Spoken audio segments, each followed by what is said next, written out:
자, 이제 민트법까지 끝까지 끝내겠습니다. 자, 먼저 주택임대차 보호법에서 자, 1번부터 보겠습니다. 자, 160페이지. 주임법 설명 틀린 겁니까? 자, 기억. 주거용건물에 해당한 여부는 임대차 목적물의 공보상 표시만을 기준한 것이 아니죠. 그 실지 용도에 따라 판단합니다. 니은 비주거용 건물의 주거 목적으로 일부를 사용한 경우 그럼 이 건물은 주 목적이 비주거용이라 일부를 주거 목적에 사용하더라도 이 법률 주임법 보호 대상이 아닙니다. 맞습니다. 주택 용도를 따지고 디귿. 자, 점포 및 사무실로 사용되던 건물에 근저당권이 설정된 후 그 건물이 동그라미 쳐보세요. 주거용 건물 동그라미 주거용 건물 주택으로 용도 변경되어 1차 임차 동그라미 이 사람은 주택임차인이죠. 주택임차인이라 주임법 맞습니다. 임차인 소유임차인은 특별한 사정이 없는 한 주임법 8조 5에서 자, 보증금 중 일정액이 나오면 이게 최우선입니다. 다시 보증금 중 일정액이 나오면 최우선이에요. 근저당권보다 최우선에서 변제받을 권리가 있다죠. 주임법 적용되기 때문에. 리을 주민등록 신고는 행정청에 도달한 때가 아니라 수리까지 해야 되죠. 맞습니다. 그래서 틀린 거라 정답이 3번, 2번 디귿입니다. 디귿. 자, 2번입니다. 주임법에 관한 설명이 틀린 겁니까? 자, 1번 우리가 했었죠? 책에 표시되어 있습니다. 자, 저당권 설정 동그라미 설정된 주택을 임차하여 대양록 동그라미 그러면 저당권부터 대양록 상실하죠.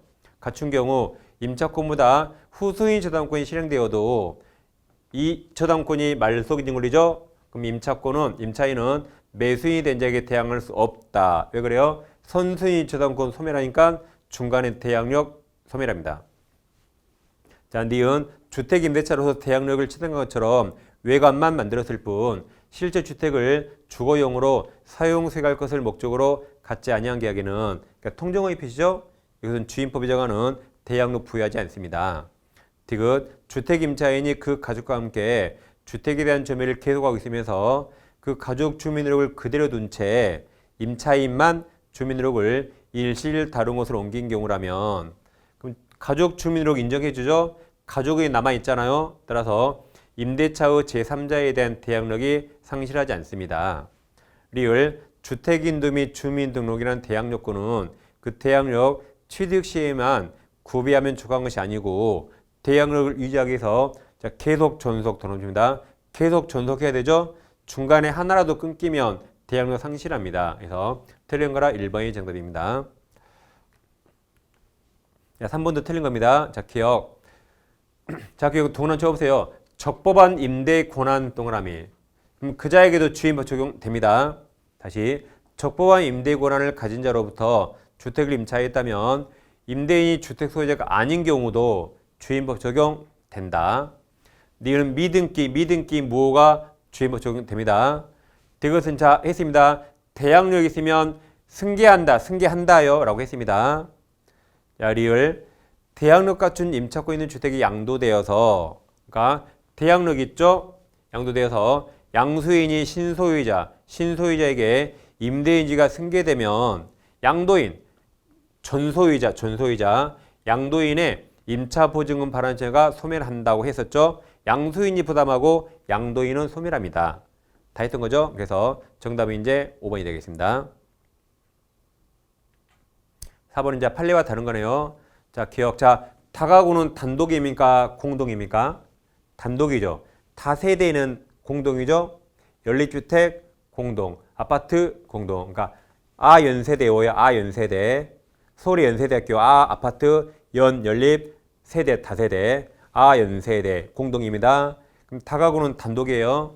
그럼 단독주택 임대차에는 전입신고할 때 집원만 기재하면 되죠. 동호서 표시 없어도 대항력 취득할 수 있습니다. 자, 니은 확정일자 받은 임대차 계약서에 임대차 목적을 표시하면서 집원 구조 용도만 기재하고 아파트 명칭과 그 전유 부분에 동호서 기재를 누락하였더라도 자, 어디에 누락했죠? 여기 계약서 동그라미. 계약서에 아파트 동호수 기재하지 않았죠. 그러더라도 계약서를 타에게 공시합니까? 공시하지 않죠. 계약서는 나도 안 보잖아요. 그러니까 타액이 공시하지 않는 계약서에 기재 누락 하더라도 효력 인정해줘요. 인정해줍니다. 주임법 3조의 제2항 소정에 확정일자 요건을 갖추었다고 볼 수 있답니다. 있다. 왜 그래요? 계약서는 아무도 안 보니까. 공시하지 않으니까. 디귿 주택임대차에 있어서 주택인도와 주민등록인 우선매집권은 그 우선매집권 취득 시에만 구포하면 주관시 아니고 배당 요구 종기 맞았죠? 종기인 경락기일까지 계속 존속해야 됩니다. 맞았습니다. 자, 리을 했습니다. 리을. 자, 대항력이죠? 대항력 거치 임차인이 근데 저당권 설정 등기 후가 중요해요. 등기 후 저당권 등기 후 임대인과 합의에 의해서 보증금을 증액한 경우 보증금료 증액 부분에 관하여는 저당권에게서 건물을 경납하던 소유자에게 이건 대항할 수 없다 그랬죠. 전권만 가능합니다. 그래서 정답 1번입니다. 다음 최우선 내용을 최우선이냐 우선면제 좀 보겠습니다. 이것이 아주 잘 나오는데 자 일단 주임법 상임법 똑같습니다. 그리고 그냥 우선변제나 최우선 변제 똑같습니다. 자, 다 대지가액 포함 똑같아요. 그러니까 법에 다 대지가액 포함이라고 4번이 써 있어요. 주임법에 2번 써 있고 상임법에 2번 써 있고 항상 우선 변제나 최우선은 법이 정해진 대로 다 대지 포함해서 받을 수 있습니다. 자, 무슨 말이냐면 갑토지에 갑주택이 있는데 주택을 임차했습니다. 그러면 이게 미등기 무효가도 주임법 적용된다 그랬죠? 미등기라서 대지만 경매 나와요. 그래도 우리 우선 변제권이나 최우선 요건을 갖췄다면 이 대지 포함하니까 대지 경매대가에 우선 변제나 최우선 다 받을 수 있습니다. 이게 법조문이고 이제 판례. 판례는 자 임대차를 당시에 임대인 토지와 임대인 주택이 있는데 임대차 계약 체결 후 갑이 토지 팔 수 있죠. 토지를 병행해 팝니다. 그래서 제3자 토지가 경매 나왔다. 그러더라도 임대차를 당시는 임대인 소유였죠. 여전히 대지 경매대가에 우선 변제 최우선 행사할 수 있다. 이게 대법원 판례입니다. 왜 그래요? 임대차 할 때 동일인 소유인데 임대차 후 토지 파는 걸 을이 막을 수 없잖아요. 따라서 여전히 우선 변제 최우선 행사할 수 있다가 대법원 판례입니다. 자, 5번은 주임법에 관한 설명지 판례와 다른 거네요.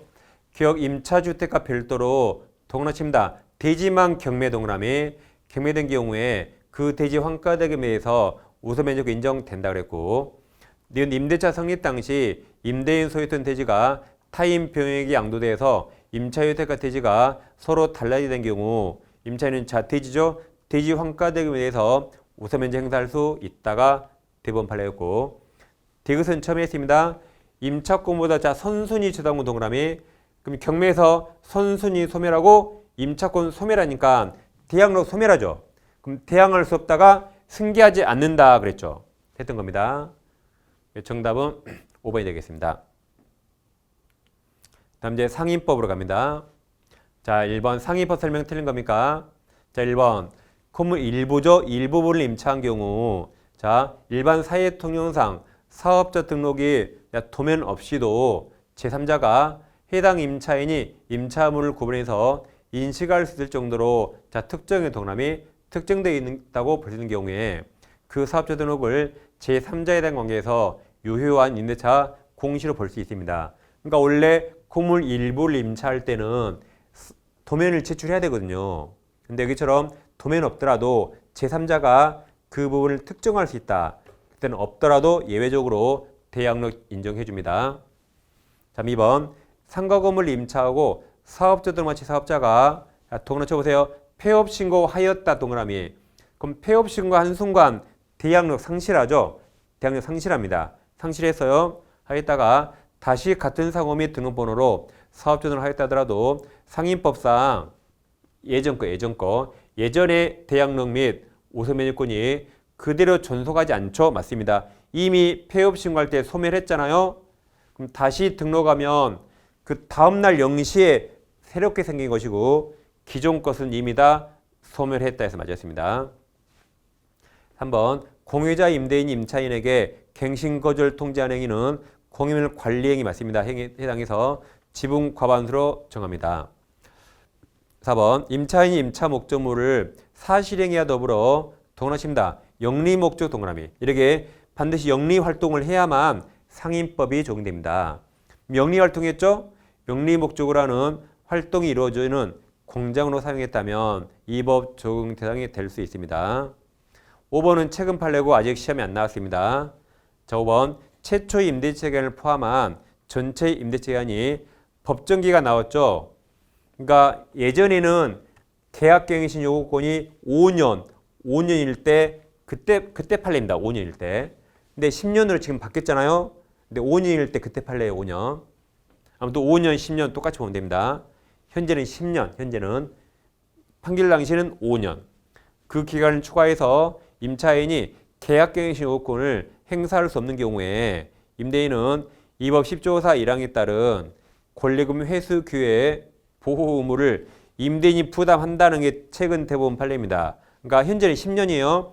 계약갱신 요구는 10년간 할 수 있죠. 그럼 10년이 지나면 이제 임차인은 요구 못하니까 임대인이 나가라면 나가야 됩니다. 그러더라도 권리금 보호된다. 임대인이 계속 부담한다가 대법원 판례입니다. 정답 5번이고. 그 다음에 이제 뭐 밑에 법은 판례가 많이는 없습니다. 이제 줄여서 집합건물법인데 여긴 판례가 엄청 많거든요. 다 할 수가 없습니다. 그래서 중요한 건 몇 개만 하는 겁니다. 이 집합건물법은 외울 게 120개가 넘어요. 120개. 근데 문제는 한 문제. 그러니까 여기를 포기해야 합격합니다. 합니다. 아니 한 문제만 치러 120개를 외워요. 그 시간에 물권법도 하고 물권법. 그래서 공부량이 물권과 거의 맞먹어요. 근데 딸랑 한 문제. 여기는 포기하는 겁니다. 그냥 운이 맡겨야 돼요. 그래서 시험에 잘 나온 판례 몇 개만 보는 겁니다. 항상 공부는 효율적으로 하셔야 돼요. 자, 1번 집합건물법상 구분 소유자의 권리관계 설명이다. 판례와 다른 거네요. 자, 기억. 아파트 특별승계인은 전 입주자의 취납관리비 중 전유부분에 관해서 승계하지 않죠. 근데 여기 공용부분에 관해서는 승계합니다. 이제 디귿. 전 구분 소유자의 특별승계인은 취납관리비 중 공용부분 관리비 연체로는 승계하지 않죠. 그러니까 기억, 니은, 디귿 묶으셔 가지고 오직 공용 부분만 승계하고 전유 부분 X, 연체로 X. 자, 리을은 중요하죠. 리을. 구분 소유 성립을 인정하기 위해서 반드시 집합건축물 대장 등록이나 구분건물 표시가는 등기가 필요하지 않죠. 등기 없이도 구분 소유 성립할 수 있죠. 외웠잖아요. 우리가 등기 없이. 지난 시간에 등기 없이 기억납니까? 이렇게 외웠잖아요. 심법 깊이 혼나고 구속되지 외웠죠. 다시 심법 깊이 혼나고 구속이 구분 소유권 등기 없이.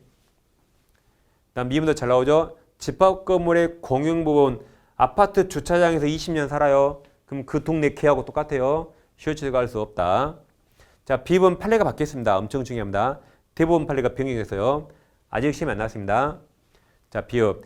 상가 건물 구분 소유자가 그 건물 1층의 복도와 로비를 무단 점유하여 자신의 영업장 내부 공간인 것처럼 사용하고 있는 경우, 그러니까 건물이 구분 소유라 상가 건물 소유자가 여러 명인데 1층에서 그 1층 실내 골프 연습장 하는데 복도 로비에서 뭐 퍼팅기를 하죠. 퍼팅기를 설치하고 자유크처럼 사용합니다. 그럼 예전 판례는 어차피 복도 로비는 타이 임대할 수 없으니까 부당이득하는 의무가 없다 그랬는데 판례가 바뀌었습니다. 이제는 자, 그 구분 소유에게 부당이득하는 의무가 이제는 인정된다고 판례가 바뀌었습니다. 왜냐하면 그자가 사용하면 다른 소유자가 사용 못하죠. 그러니까 손해가 생깁니다. 그래서 부당이득 의무가 생긴다라고 판례가 변경된 겁니다. 그리고 아직 시험이 안 나왔습니다. 판례가 다른 거라 정답은 3번이 되겠습니다. 자, 이제 가등기 담보법 보겠습니다. 자, 1번입니다. 가등기 담보법 설명 틀린 거네요. 자, 기억, 니은 2개 묶으세요. 중요합니다. 자, 기억 일반적으로 부동산 양도담보에 있어서 목적 부동산 사용 수익권자는 양도담보권자가 아니죠. 설정자입니다. 설정자. 근데 이제 니은에서 니은. 가등기 담보의 실행으로 청산 절차가 종료된 후 그럼 채권자가 할 일 다 했죠. 할 일 다 했잖아요. 그 다음 담보 목적물에 대한 과실수취권 등을 포함한 사용수익권은 이제 청산 절차와 종료와 함께 이제 담보권자, 이제 채권자에 기소합니다. 그러니까 원래는 설정자에게 있는데 청산 절차가 끝났잖아요. 할 일 다 했죠. 그때 채권자에게 됩니다. 기억니은 잘 비교하시고. 자, 이 가등기 담보법은 오직 소비대차 채권, 같은 말이 대여금 채권에만 적용됩니다. 이 공사 잔대금이나 매매대금을 위해서 소유권 이전, 양도담보 설정하더라도 이 법 적용되지 않습니다. 오직 무슨 채권? 소비대차 채권만 적용돼요. 리을도 마찬가지. 리을 가등기 주된 목적이 매매대금 확보에 있다. 그리고 대여금 채권 확보가 부수적이면 이 법 적용되지 않습니다. 미음 가로치면 첫 번째 가로 금전 소비대차에 기한 차용금 반환 채무 가로 두 번째 가로 그 외의 원인으로 발생한 채무가 가르쳐요. 이 채무를 동시에 담보할 목적으로 경로된 가등기는 그럼 지금까지 가등기 담보법 적용되지 않아요. 그 후자 두 번째 가로 채무가 변제 기타 사유로 소멸하고 첫 번째 가로 금전 소비대차에 기한 차용금 반환 채무만 남게 되면 이제는 적용된다. 소비대차만 남았으니까. 그래서 이 법은 오직 소비대차 채권만 적용됩니다. 다른 채권은 적용되지 않습니다. 정답은 2번이 되겠습니다. 그 다음 2번입니다. 가등기 담보법 설명 옳은 거네요. 자, 기억. 청산 절차를 거치지 않았다면 무효입니다. 무효. 반드시 청산 절차 거쳐야 됩니다. 그 다음 거치지 않았다면 가등기 담보권자가 소유권 이전 등기를 경로받아도 그 등기는 무효라고 할 수 없다. 아니, 있다. 무효라고 할 수 있다. 무효죠. 무효. 절차 위반입니다. 무효입니다. 자, 니은 가등기 담보법에 의한 청산 절차를 위반하고 이루어진 담보 가등기에 기한 본등기는 무효이지만 맞습니다. 절차 위반 무효예요. 근데 그 가등기권자가 위 규정에 정한 청산 절차를 마치면 무효인 본등기가 이제는 실체적 권리관계에 부합하게 되죠. 그때부터 유효가 될 수 있습니다. 디귿 채권자가 주관적으로 평가한 청산금 액수가 객관적 청산금 평가에게 미치지 못하더라도 일단 담보권 실행 통지로서 효력은 있습니다. 그러니까 통과포록 했기 때문에 일단 실행 통지 효력이 있어요. 자, 리을 채무자는 채권자가 통지한 청산금액에 동의함으로써 청산금을 확정시킬 수 있으며 그 동의는 뭐든지 명시, 묵시 가능하다. 명시적으로만 가능하고 묵시가 갈 수 없다 틀렸죠. 뭐든지 명시, 묵시 가능합니다. 그래서 옳은 거라 정답은 1번입니다. 다음 이제 마지막 법입니다. 이제 드디어 끝까지 왔어요. 이제 부동산 실명법인데 여기는 갑을병 사례로 많이 나오니까 좀 사례 대비를 좀 해보겠습니다. 자, 부동산 실명법은 자, 사례 예를 들면 갑부동산 을가 명의신탁 약정합니다. 그럼 갑이 신탁자, 을이 수탁자고 을 앞으로 등기를 넣은 거예요. 그러면 이 효력이 있는가 문제가 되는데 자, 여기에 대해서 우리 실명법 자, 4조에서 명의신탁 약정 원칙 무효 이항 그에 따른 등기도 원칙 무효입니다. 그래서 약정 무효, 등기 무효인데 이 사망에 엄청난 특징이 있습니다. 사망에서 1항, 2항 무효는 여기 선의가 없네요. 악의도 보호됩니다. 선의, 악의 3자에게 대항하지 못합니다. 엄청난 특징이죠. 그러니까 우리가 비통착사강은 선의 3자만 보호되는데 여기는 악의 3자도 보호됩니다. 엄청난 특징입니다. 자, 우리 정리하면 자, 명의신탁 약정 그에 따른 등기 원칙 다 무효입니다. 다 무효죠. 그 무효 가지고 제3자에게 대항할 수 없는데 선의가 없기 때문에 악의 3자도 보호됩니다. 단 예외가 있는데 자, 종중이 맡겼거나 법률상 배우자 그리고 종교단체 이때는 언제나 유효가 아니라 탈법이나 탈세 등 법령 제한 회피 목적 없을 때 그때만 예외적 유효고 처벌되지 않습니다. 자, 예를 들어서 다시 갑소유 부동산 을가 명의신탁 약정하고 을에게 등기를 넘기면 이거 원칙 유효입니까? 무효입니까? 왜 무효죠? 왜 무효예요? 원칙이 무효니까. 더 정확히 말하면 갑과 을 간에 예외적인 거 종중 배우자 이런 말 없죠. 예외적인 말이 없죠. 그럼 원칙 다 무효. 다 무효가 됩니다. 무효. 그럼 갑이 소유자죠. 소유자인데 을이 갑을 배신하고 병에게 팝니다. 그러면 병은 아까 이 제3자에게 대항할 수 없다. 저 특칙에 의해서 엄청난 특칙이죠. 그 특칙에 의해서 악이라도 보호됩니다. 악이도. 그러니까 원래 앞사람 무효면 0인데 이 특칙, 이 사조 사망 특칙에 의해서 0이 악이어도 100으로 바뀌어서 소유권병이 취득합니다. 이 엄청난 특칙이 있어요. 자, 그럼 이제 만약 병이 여기에 적극가담이 있다면 그때는 당연히 103조 무효가 되는데 그러지 않는 한 악이라도 이 엄청난 특칙 때문에 0이 100으로 유효로 보호됩니다. 그 다음에 이자가 명의탁에서 원칙 무효부터 봐요. 다시 아까 한 거죠. 갑소유 부동산을 을과 명의탁에서 을에게 등기가 오면 원칙 다 무효입니다. 뭐 종중 배우자 그런 말 없죠. 원칙 무효. 그럼 소유자는 갑입니다. 갑. 그럼 을은 등기를 넘겨야겠죠. 을이 등기를 넘기지 않으면 자 갑은 명의치탁 약정 해지 약정을 해지를 이유로 등기 말소 청구할 수 없습니다. 해지나 해지는 유효를 하는 거죠. 이건 무효라 애초에 해지할 수 없습니다. 그럼 어떻게 해야 되죠? 그렇죠. 갑이 물권자니까 물권적 방해 제거 청구, 물권적 청구권으로서 등기 말소 청구하거나 또는 똑같은 게 진정명의 회복을 청구할 수 있습니다. 그런 거지 무효라 해지를 근거로 못합니다. 근데 우리 말소되기 전에 병에게 팔고 등기하면 병은 악이라도 소유권 취득하죠? 왜 취득해요? 아까 특칙, 이 엄청난 특칙 때문에 0이 100으로 이렇게 바뀔 수 있다. 단 적극가담 무효라고 했습니다. 이렇게 이자간이죠. 이자간에서 유효, 예외적 유효인 경우 자 갑부동산을 을과 명의탁 정하고 을에게 등기를 넘기면 이게 종중 배우자 등등이라면 예외적 유효가 됩니다. 자 그럼 이게 유효일 때 우리 판례가 대내적 소유자와 대외적을 나눠요. 대내적은 갑과 을끼리는 신탁자 갑만 소유자인데 이거 유효잖아요. 그럼 제3자에게는 수탁자 을만 소유자입니다. 정확히 나눕니다. 다시 이게 무효라면 무조건 갑만 소유자예요. 아까.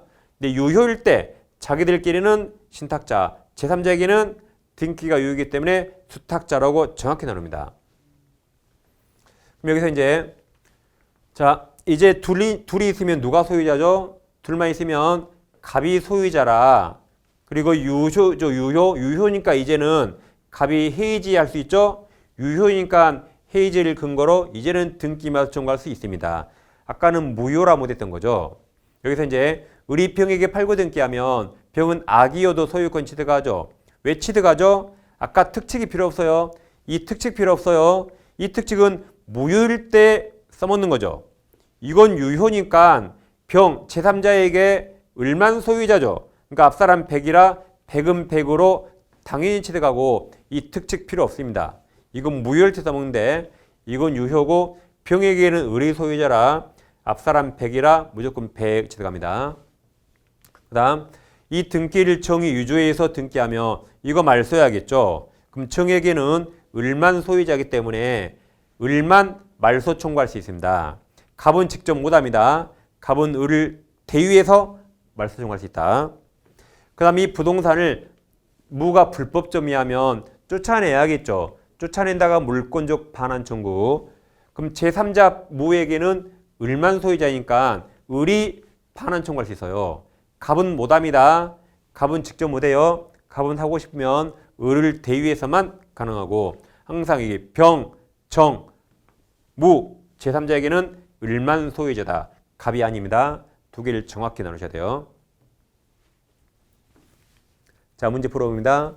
가등기 담보법 설명 잘못된 거네요. 자, 기억. 무효인 명의 땅이기 위해서 타인 명의로 등기가 맞춰졌다는 이유만으로 그것이 불법 원인급에 해당한다고 볼 수 없다죠. 우리가 103조 무효 아닌 것 첫 시간에 외웠습니다. 103조 무효 아닌 게 강강허 신조 기억나요? 강강허 신이 명의신탁. 명의신탁은 부동산 실명법 무효입니다. 103조 무효가 아니에요. 따라서 불법 원인급여가 아닙니다. 니은 탈법적 목적이 없으면 사실은배 명의신탁 허용되지 않죠. 이 명의신탁이 허용되는 건 법률론, 혼인신고한 거, 혼인신고. 사실혼이 뭐죠? 사실혼? 혼인신고하지 않은 겁니다. 첩하고 달라요. 사실혼은 실제로 혼인생활 하는데 시아버지가 반대해서 혼인신고를 안 한 거예요. 첩은 불륜이죠. 달라요. 첩과 사실혼 다르다. 사실은 정상이에요? 혼인신고만 했다. 첩은 비정상이죠. 그럼 실제에서 사실혼과 첩을 어떻게 비교해요? 실제에서는 뭐가 사실혼, 뭐가 첩이에요? 뭐 내로남불이지, 내로남불. 내가 하면 로맨스, 남이 하면 불륜. 그죠? 내가 하면 사실혼, 남이 하면 불륜. 아무튼 법률혼만 보됩니다. 자, 티귿. 명의사약적인 무효잖아요. 무효면 해지 나올 수 없어요. 해지를 원인으로 소유권 등기 청구할 수 없다. 해지는 유효만 나옵니다. 리을. 갑종종이 자신의 토지를 적법하게 종언을에게 명의사한 경우, 그럼 유효라 대내적 소유자 갑, 대외적 소유자 을. 그럼 제3자에게는 을만 소유자, 제3자가 그 토지를 불법 점유하는 경우 갑은 소유권에게서 직접이 틀렸죠. 갑은 직접 못하고 을을 대위해서, 을이 소유자니까. 틀린 거라 다 틀려서 5번이 정답입니다. 다음에 이제 3자간 명의탁에서 중간 생략형 이 등기 명의신탁. 이건 수탁자에게 등기만 맡긴 거죠. 뭐든지 신탁자가 다 한 겁니다. 예를 들어서 자, 갑과 을이 만나서 명의세 약정을 합니다. 내가 부동산 사면 네 앞으로 등기하자고 약정해두고, 그리고 갑이 이제 부동산을 사러 다니겠죠. 그리고 병을 만나서 병 소유 부동산을 매매 계약 체결합니다. 그러니까 항상 우리 시험은, 아니 우리나라 모든 시험은 병이 소유자 매도인 나와요. 매도인. 갑이 신탁자, 을이 수탁자로 나옵니다. 왜 그래요?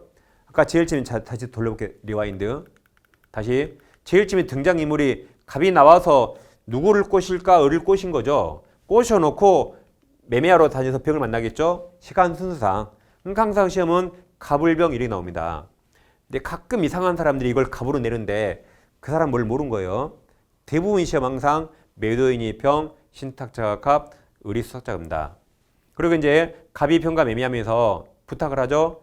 제가 돈이랑 다 드릴 테니까 등기만 을 앞으로 해주세요 해서 을 앞으로 등기하면 모든 걸 신탁자가 다 했죠. 신탁자가 돈도 줬죠. 수탁자에게는 껍데기 등기만 맡겨서 이것을 등기 명의신탁이라고 합니다. 자, 그럼 약정 등기 다 무효죠.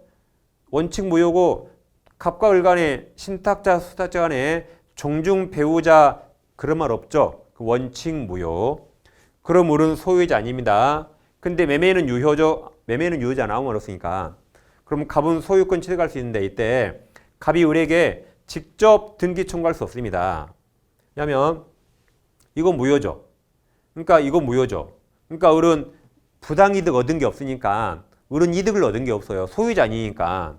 그래서 부당이득을 원인으로도 직접 등기 청구할 수 없고, 그리고 갑은 아직 등기 안에서 물권자 아니니까 이것을 무효등기 말소 청구도 못합니다. 이게 무효면 오히려 병이 물권자라 병이 소유자니까 이걸 병이 말소해야 돼요. 그러니까 갑은 매매가 유효이기 때문에 갑은 병을 대위해서 말소해야 되고 직접 등기 청구할 수는 없습니다.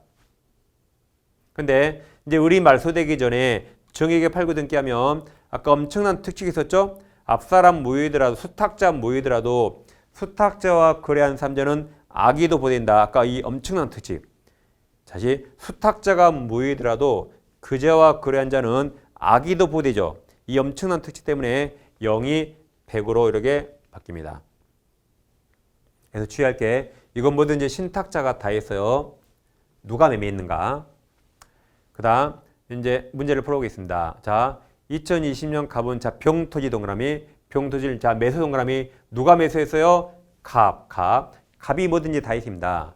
다음 을과 명의탁 약정을 맺고 병은 갑의 요청에 따라 을에게 소유권 등기를 나했다. 그럼 갑이 모든 걸 다 했고 수탁자 을에게 등기만 맡겼기 때문에 이게 등기 명의신탁. 틀린 겁니다. 그러면 약정 무효, 등기 무효니까 병이 소유자죠. 매도인이 소유자고 매매는 유효기 때문에 매매는 유효. 병의 갑에 대한 이전 등기물은 살아있습니다. 유효니까. 3번 을 무효더라도 을 0이죠. 정은 100. 을이 정에게 당해 토지를 처분하면 정은 악이라도 소유권 취득한다. 4번 갑은 부당이득 반환을 원인으로 을에게 소유권 아까 등기 직접 청구할 수 없다 그랬죠. 어떻게 한다? 여기 병을 매도인을 대위해서 청구하는 거지 직접 못합니다. 그래서 4번이 정답입니다. 그 다음 다시 3자 간에서 이제 계약명의 신탁. 계약이란 수탁자에게 뭐든지 다 맡겼다. 계약까지 다 맡겼어요. 그러니까 아까 등기명의 신탁은 매매는 신탁자가 다 했죠. 근데 계약명의 신탁은 수탁자가 다 한 겁니다. 그래서 이제 병소유 부동산이 있는데 갑이 미국에 있어요. 미국에. 한국에 못 들어옵니다. 그래서 을에게 명의 따가고 신탁자, 수탁자 돈까지 다 보냈어요. 네가 뭐든지 다 해라고 맡긴 거라 수탁자가 병을 만나서 매매하고 돈도 누가 줘요? 돈도 을이 주죠. 그러니까 등기도 을에게 오죠. 이렇게 을에게 모든 걸 다 맡겨서 이게 계약까지 다 맡겼죠. 계약명의 신탁입니다. 그러면 약정은 무효죠. 둘이 하지 말한지 됐죠. 그러면 이 등기가 유효일 것인가? 자 보세요. 이건 자 을이 돈을 받았기 때문에 매매도 을, 돈도 을이 주죠. 등기도 을에게 왔죠. 그러니까 매도인이 일반적으로 둘 간의 약정 사실을 모를 겁니다. 그럼 선의 매도인을 부하기 위해서 병이 한 행동이 유효가 돼요. 이건 병이 한 거 아니지 이건 무효입니다. 하지 말한지 됐죠. 근데 선의병을 부하기 위해서 병이 뭐랬죠? 매매와 등기 전 이게 유효가 됩니다. 그래서 을은 소유권 취득합니다. 따라서 을이 완전한 소유자라 이제 병도 등기말소 청구할 수 없고 갑도 을에게 부동산 뺏어올 수 없어요. 을이 소유자니까. 대신 자 을은 소유권 취득했지만 갑이 준 돈으로 소유권 취득했기 때문에 갑은 내가 준 돈 이 매수자금을 부당이득판은 청구할 수 있고 부동산 자체는 을 소유라 부동산 자체를 부당이득판은 청구할 수 없습니다. 뭘 청구해요? 매수자금을 을에게 반환 청구할 수 있어요. 을이 갑이 준 거니까. 단 이 돈 청구할 수 있지만 이 돈 달라고 유치권 행사할 수 있나요? 유치권 X. 그래서 우리가 유치권 X 외웠잖아요. 어떻게 외웠어요? 보건복지 매신 기억납니까? 기억나요? 보건복지 매신 명의시사 유치권 X. 그래서 보건복지 매신 여기서부터 써먹을 줄 몰랐죠? 그러니까 이항기법 이력을 훌륭합니다. 이게 민트포카에 다 포기 다 포함. 이제 우리 소유자라 정에게 팔 수 있죠. 팔 수 있잖아요. 그럼 정은 악이어도 소유권 취득한다. 왜 취득하죠? 우리 소유자니까. 그래서 아까 이 특칙 필요 없어요. 이 특칙은 무효일 때만 써먹거든요. 이건 유효니까 이 특칙 필요 없이 앞사람 100이죠. 그러니까 100은 100으로 정은 당연히 취득하고 이 특칙이 필요 없습니다. 이번에 만약에 병이 참 특이하게 이 사실을 다 알고 있다. 그럼 병도 보호할 필요 없으니까 병이 한 행동 다 무효가 됩니다. 무효. 그럼 을등기 무효면 소유자가 병이네요. 그러죠. 근데 을이 이렇게 정에게 팔고 등기하면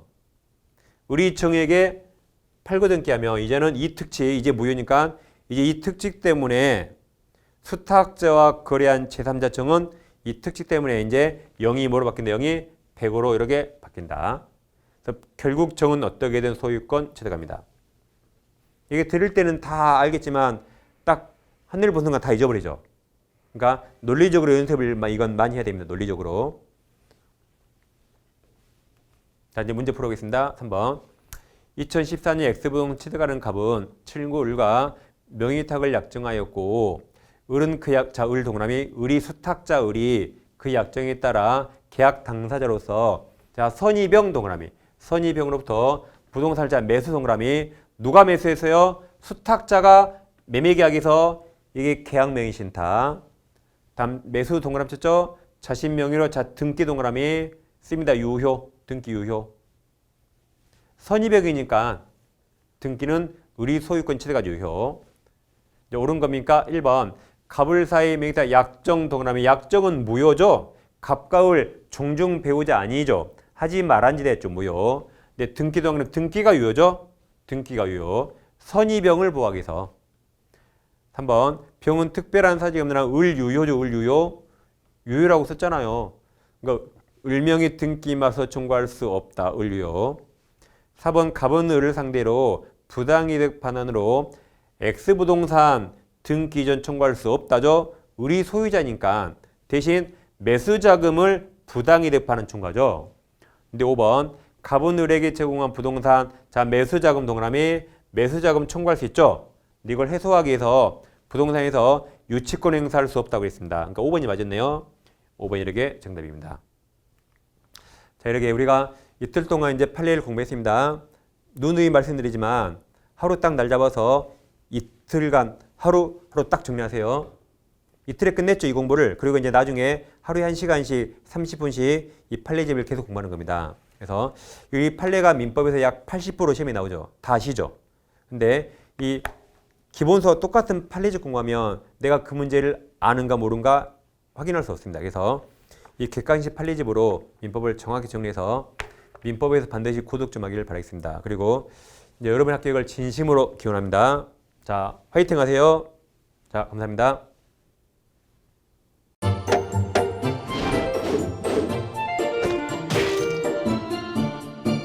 안녕하세요. 공인중개사 민법을 강의하고 있는 양민입니다.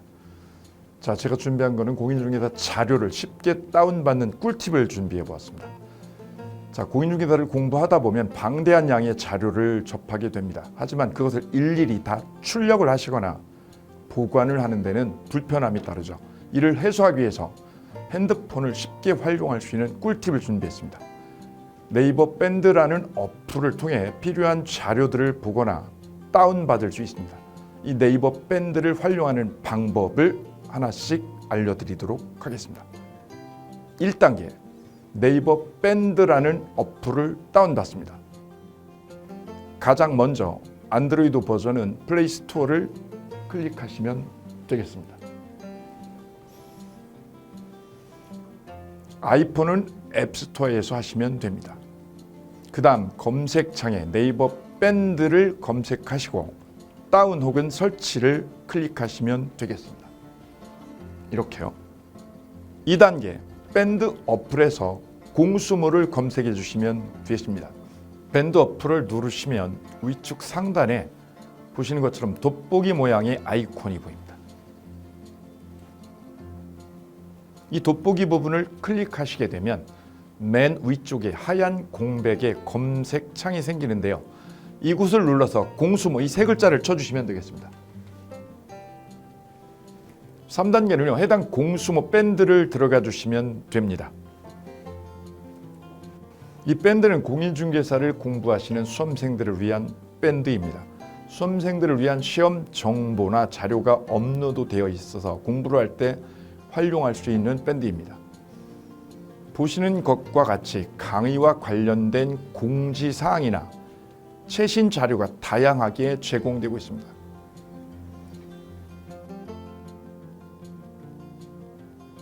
(4단계) 또 다른 꿀팁 모바일 일일학습법에 대해서 소개드릴까 합니다. 이제 핸드폰으로 짬 시간을 활용하셔서 공부하는 학습법을 알려드리도록 하겠습니다. 자료 페이지에서 뒤로 가기를 누르시면 처음 보셨던 페이지가 뜹니다.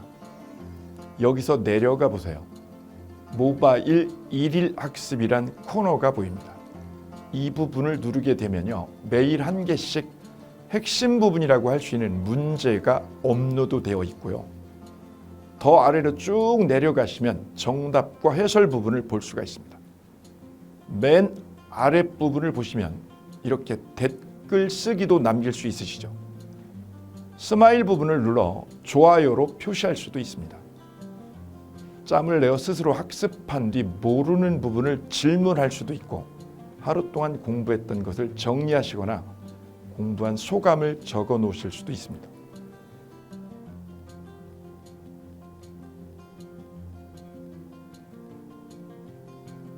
지금까지의 과정과 같이 공수모 밴드에 가입하신다면 다채롭게 업데이트되는 양질의 최근 자료들을 접하시고 활용할 수 있습니다. 꼭 가입하셔서 좋은 자료 많이 활용하시기 바랍니다.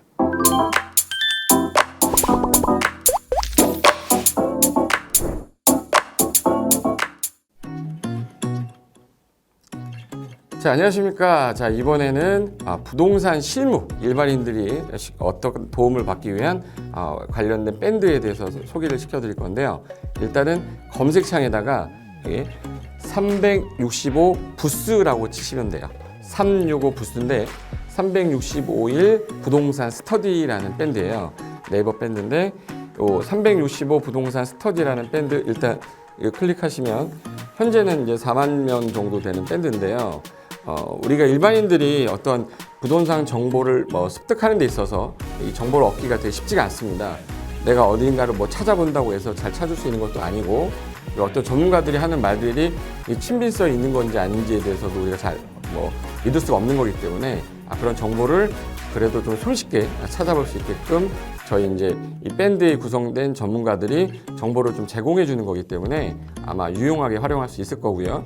내가 부동산 중에 토지를 좀 알고 싶다, 또는 상가를 좀 알고 싶다, 또는 나는 내 집 마련을 위해서 청약이 좀 궁금하다. 근데 그게 솔직히 어디 가서 물어보거나 어떤 정보를 찾기 쉽지 않아서 그것 때문에 만들어진 밴드라고 보시면 돼요. 그래서 365일 내내 부동산을 어떤 공부한다는 취지로 밴드에 들어오셔서 질의응답도 하시고 궁금한 사항에 대해서 예를 들어 문의를 하시면 저희가 관련된 정보를 또 제공해주는 그런 밴드라고 보시면 되겠습니다. 어떤 밴드냐면 한번 보시면은 지금 현재는 공지사항이 제일 먼저 나올 건데요. 이 공지사항은 기존에 있던 오프라인이 어떤 강좌가 있으면 그 강좌에 관련된 거 세미나라든지 그래서 평소에 이제 우리가 이제 접하지 못했던 강의들 있죠. 이렇게 진행이 된다라는 거 공지를 좀 하는 그런 내용들이고요. 하나 좀 더 올리면 자 이제 우리 교수님이에요. 교수님 중에 상가 교수님이 최근에 예를 들어서 법이 바뀌었어요.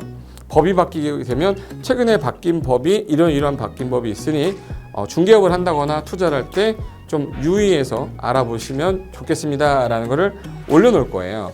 기존에 올려놓은 자료가 있으면 또 찾아보시면 되는 거니까 이렇게 해서 계속 밴드에서 소식을 받으시면 실전에 굉장히 도움을 많이 받을 거라고 예상합니다.